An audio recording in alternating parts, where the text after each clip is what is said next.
আসসালামু আলাইকুম প্রিয় শিক্ষার্থীবৃন্দু। আজকে তোমাদের সাথে নবম দশম শ্রেণীর 9.2 এর 25 নম্বর অঙ্কটা নিয়ে আলোচনা করব। আসো অঙ্কটা করি। এখানে প্রশ্নে 25 নম্বর অঙ্কটার প্রশ্ন দেওয়া আছে, সমাধান করো। 2 sin square theta plus 3 cos theta minus 3। দেখতে পাচ্ছ এখানে লেখা আছে এটা, আর লেখা আছে থিটা সূক্ষ্মকোণ। থিটা সূক্ষ্মকোণ লেখা আছে, দেখছো? সূক্ষ্মকোণ মানে হচ্ছে 0 ডিগ্রির চেয়ে বড় এবং 90 ডিগ্রির চেয়ে ছোট কোণকে সূক্ষ্মকোণ বলে। এখানে দেওয়া আছে যে অঙ্কটা দেওয়া আছে যেটা, সেটা আমরা লিখছি যে 2 sin square theta plus 3 cos theta minus 3 সমান 0। তো এটা আমি দেখি লিখে নিছি, দেওয়া আছে এর মধ্যে। দেখছো এখানে লিখছি, লেখার পরে এখন আমরা সবগুলোকে হয় সাইন অথবা কজ বানাই ফেলতে হবে, তাহলে আমাদের অঙ্কটা করা সহজ। পূর্বে বলা হয়েছে এখানে আমরা থিটার মান বাই করব, মানে এখানে যেটা থাকবে সেটার মান বাই করবো। তো আমরা এখন সাইন স্কোয়ারকে আমরা সূত্র লিখবো ত্রিকোণমিতির সূত্র। তো সাইন স্কোয়ারের ত্রিকোণমিতির সূত্র হচ্ছে 1 মাইনাস কস স্কোয়ার থিটা, আর সব যা আছে তা রয়েছে, দেখছো? তো এরপরের লাইনে যেটা করা হয়েছে সেটা দেখো, 2 দিয়ে, এই যে 2 দিয়ে 1 রে একবার, 2 একে 2 দিয়ে মাইনাস কস স্কোয়ারে 2 কস স্কোয়ার থিটা, আর যা আছে সব ঠিক মতো বসছে, সমান 0। আশা করি বুঝতে পারছো। এবার প্রথমত আমরা কি করব, এই যে এই লাইনের এই যে মাইনাস 2 কস স্কোয়ার থিটা, এটাকে আমরা আগে নিয়ে আসছি, আর এই যে 3 কস থিটা এটা লিখছি, আর এখানে দেখো 2 আছে, আর এখানে দেখো মাইনাস 3 আছে। তো এখানে মাইনাসের 1 বেশি, সমান 0।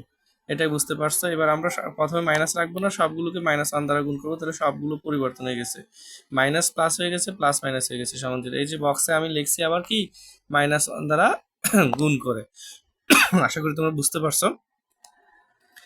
এবার আসো এখানে আমরা 2 cos স্কয়ার থিটা, এখানে আমরা কি করব, এই লাইন থেকে পরবর্তী লাইনে এখন আমরা 2 আর এই যে 1, 2 আর 1 দেখতে পাচ্ছি এখানে 2 এবং 1, অর্থাৎ এই 2 এবং 1 কে আমরা গুণ করব, মিডল টার্ম করব, 2 একে 2, আর 2 একে 2 হলে আমাদের এই মাঝখানে 3 যেটা সেটা হচ্ছে। তো সুতরাং 2 একে 2 মানে যোগ করলে 3 হচ্ছে। তো আমরা 2 আর 1 এর মধ্যে এটাকে ভাঙাবো।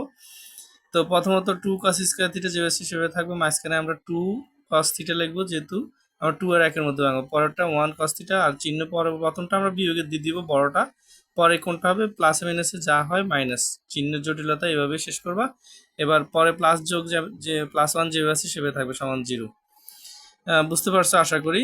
আচ্ছা, আর একটু ক্লিয়ার করে বুঝো, এটা মিডল টার্মটা একটু ক্লিয়ার করে বুঝো। এখানে আসলে মিডল টার্ম যেটা করা হবে সেটা হচ্ছে, প্রথমে সংখ্যা থাকলে শেষে সংখ্যা থাকলে এই দুটো আমরা গুণ করব, 2 একে 2, আর এই 2 একে 2 কে আমরা কিন্তু ভাঙাবো।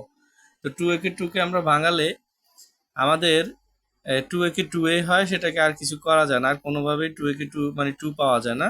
আর 2 একে 2 আর 1 যোগ করলে, মানে 2 আর 1 যদি আমরা যোগ করি তাহলে আমাদের 3 হয়, আর সেটাই আমাদের মাঝখানে আছে 3। তো আমরা প্রথমত 2 cos স্কয়ার থিটা এখানে যেটা আছে সেটা লিখছি, এরপরে চিহ্ন যেহেতু মাইনাসের আছে মাইনাস দিবা, আর 2 আর 1 এর মধ্যে বড় যেটা সেটা নিবা, 2 নিবা, আর যেহেতু cos আছে cos নিবা। পরবর্তী চিহ্নটা কিভাবে হবে, এই যে মাইনাস আর এই যে প্লাস, এটা গুণ করবো, তো প্লাস মাইনাসে কি হয়, মাইনাস।